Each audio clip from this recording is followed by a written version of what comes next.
And welcome to the next lecture of FA1। So आज हम बात करने जा रहे हैं about the different type of business transactions जो हम रिकॉर्ड करते हैं in a business. Financial accounting जब आप पढ़ने जा रहे हो तो सबसे पहले आपके लिए ज़रूरी है आप समझो कि क्या क्या टाइप के ट्रांजैक्शंस हो सकती हैं जो आपने रिकॉर्ड करनी है और कैसे आप उनको रिकॉर्ड करोगे। सो सबसे पहले हमारे पास दो तरह की ट्रांजैक्शंस आती हैं, cash and credit transactions.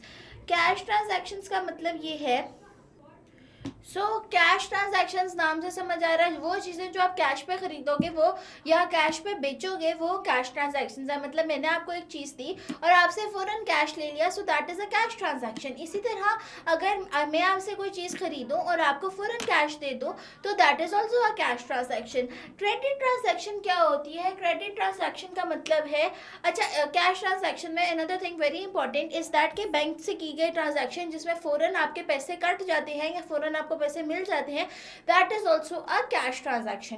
Credit transaction का मतलब है कि मैंने आज आपको कोई सर्विस या प्रोडक्ट दिया लेकिन आपसे आज पैसे नहीं दिए और कहा कि 10 दिनों के बाद उधार पे आपको कोई चीज़ दे दी या उधार पे आपसे कोई चीज़ खरीद ली, तो that is called a credit transaction. Basically उधार पे की जाने वाला कोई भी सौदा उसको हम क्या कहेंगे? A credit transaction. Credit transaction वो है कि मैं आपसे चीज़ लूँ और पैसे ना दूँ और 10 दिनों के बाद पैसे दूँ, 20 दिनों के बाद पैसे दूँ, तो that is a credit transaction.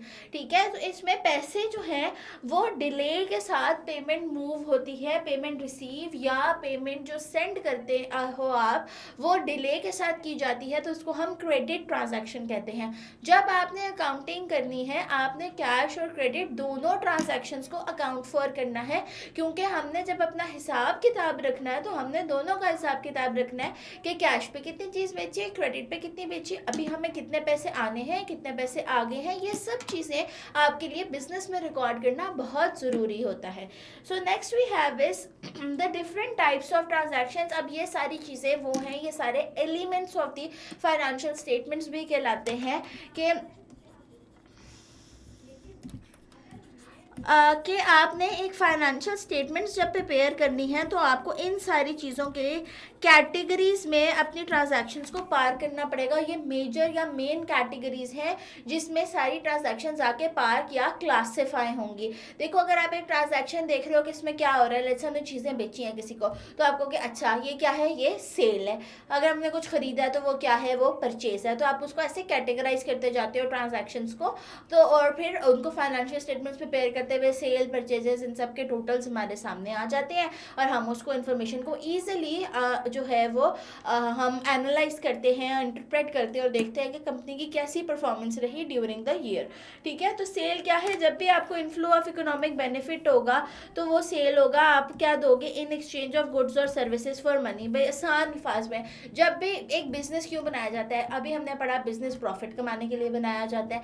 तो बिजनेस का काम है कि वो किसी को कोई गुड या सर्विस दे और उससे पैसे ले। ठीक है, तो जो गुड्स और सर्विसेज दे के हमें पैसे आते हैं या पैसे इन द फ्यूचर आएंगे, अगर हम उधार पे कोई चीज़ बेच रहे हैं तो that is called a sale. उसको रेवेन्यू भी कहते हैं, सेल भी कहते हैं, इनकम भी कहते हैं। ठीक है, तो आपने इनको कंफ्यूज नहीं करना, ये तीनों जो टर्म्स हैं वो इंटरचेंजेबली एग्जाम में यूज़ की जा सकती हैं।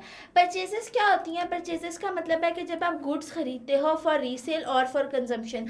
देखो, दोनों तरह से आप गुड्स खरीद सकते हो। आजकल के दौर में हमने एक बिजनेस बहुत ज़्यादा सुना होगा आप सब ने, which is e commerce. E commerce क्या होता है? आप किसी से बनी बनाई चीज़ लेते हो, प्रॉफिट ऐड करते हो और आगे बेच देते हो। तो मतलब अगर जो चीज़ आप किसी से ख़रीद रहे हो फॉर रीसेल, मैंने दोबारा इसको बेचना है, तो वो भी परचेज होती है। और अगर मैं किसी से चीज़ खरीद रही हूँ और उसे अपने लिए यूज़ कर रही हूँ ताकि मैं कोई नई चीज़ बना सकूँ, that is also a part of purchase. तो सेल एंड परचेज जो है, रीसेल और जो हमारी कंजम्पशन है, उन दोनों के लिए अगर हम उसको यूज़ करें तो वो परचेज कहलाएगी, which is a type of expense. Expense क्या होता है? खर्चा होता है, या हम आगे कवर करने लगे।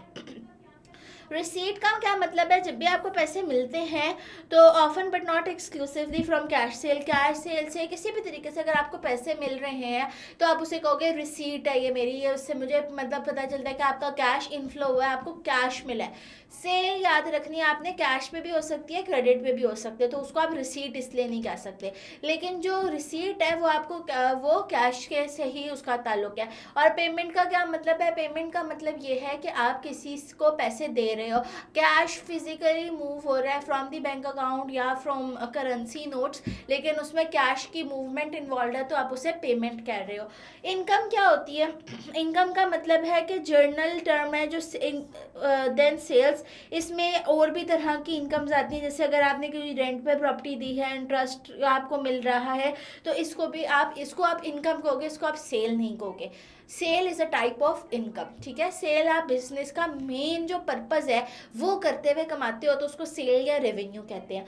अब इनकम जो है वो साइड बिजनेस से भी आ सकते हैं। देखो, अगर मेरा मेन काम जो है वो पढ़ाना है और मैं पैसे जो है वो पढ़ा के कमा रही हूँ, तो that would be my sale. लेकिन अगर मैं पार्ट टाइम किसी के अकाउंट्स मैनेज कर रही हूँ तो that would not be my sale, that would be my income. या अगर मैंने किसी को प्रॉपर्टी लेट आउट की है कि वो मेरे प्रॉपर्टी लेट से मेरे घर के एक पोर्शन में रह ले और मैं उसे रेंट ले रही हूँ, that would be my income, that would not be my sale, क्योंकि मेरा मेन पर्पज एज अगर मैं बिजनेस ऑपरेट कर रही हूँ तो इज टू टीच और to provide services as a teacher, ठीक है। तो इस तरह से आप इनको डिफ्रेंशिएट करते हो। सेल इनकम की एक टाइप है। एक्सपेंस क्या होता है? एक्सपेंस बेसिकली इंडिकेट करता है money spend for rent, electricity, कोई भी खर्चे, मोस्टली सर्विसेज को लेकर जो आप खर्चे करते हो आप उसको एक्सपेंस कहते हो। लेकिन इसमें purchases, this does not include purchases of goods for resale. So इस एक्सपेंस में purchase of good for resale नहीं आते, लेकिन गुड्स फॉर जो हमारी कंजम्पशन है वो ज़रूर आती है, कि अगर आपने कंज्यूम करने के लिए कोई भी चीज़ खरीदी है तो वो भी आपका खर्चा है, क्योंकि आप उससे पैसे रिकवर नहीं करोगे in the future. So that would be an expense for you, ठीक है। हमारे पास आगे आ जाती है financial statements. This is where it all comes down to, क्योंकि ये पर्पस है, ये मकसद है फाइनेंशियल रिपोर्टिंग का, फाइनेंशियल अकाउंटिंग का, कि आपने ये स्टेटमेंट्स प्रिपेयर करनी है और इनको यूज़ करते हुए लोगों को पता चलता है कि आपका बिजनेस कैसा परफॉर्म कर रहा है।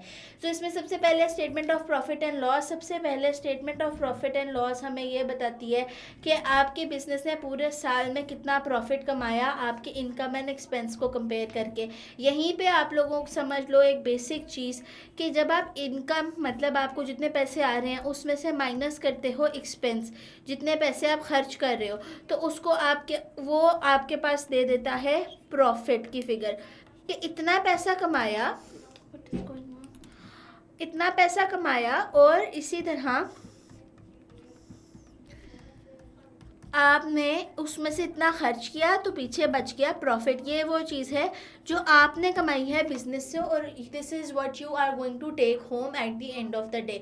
तो statement of profit and loss नाम से बताइए कि प्रॉफिट तक पहुंचने के लिए आप उसे प्रिपेयर करते हो, सारी इनकम्स एंड सारे एक्सपेंसेस को लिस्ट डाउन करते हो, उनका डिफरेंस लेते हो तो प्रॉफिट आ जाता है।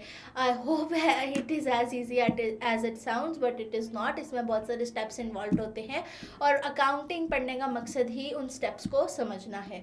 Statement of other comprehensive income में और चीज़ें आती हैं। Statement of other comprehensive income जो है is often as an extension of this statement. Other comprehensive income में अदर टाइप ऑफ इनकम आ रही होती है जिसमें अनरियलाइज गेन्स आ रहे होते हैं। ये FA1 का पार्ट नहीं है, इसमें आपको टेंशन लेने की ज़रूरत नहीं है। स्टेटमेंट ऑफ फाइनेंशियल पोजीशन क्या होती है? फाइनेंशियल पोजीशन बताती है एज एट एक किसी पॉइंट इन टाइम, नॉर्मली होता है आपके ईयर एंड पे, बताती है कि आपके कंपनी कहाँ खड़ी है फाइनेंशियली, उसकी क्या पोजीशन है, उसके पास कितने एसेट्स हैं, कितनी लाइबिलिटीज़ हैं और उसके पास कितनी इक्विटी है। अभी आई नो आप लोगों को कुछ समझ नहीं आ रहा होगा एसेट क्या होता है, लाइबिलिटी क्या होती है, इक्विटी क्या होती है। So we are going to cover that all in a bit, so we will just move forward. तो बेसिकली एसेट, इक्विटी, लाइबिलिटीज़ क्या होती हैं, कैपिटल क्या होता है, ये सब कुछ हम पढ़ेंगे moving forward in the upcoming lectures. I will see you then.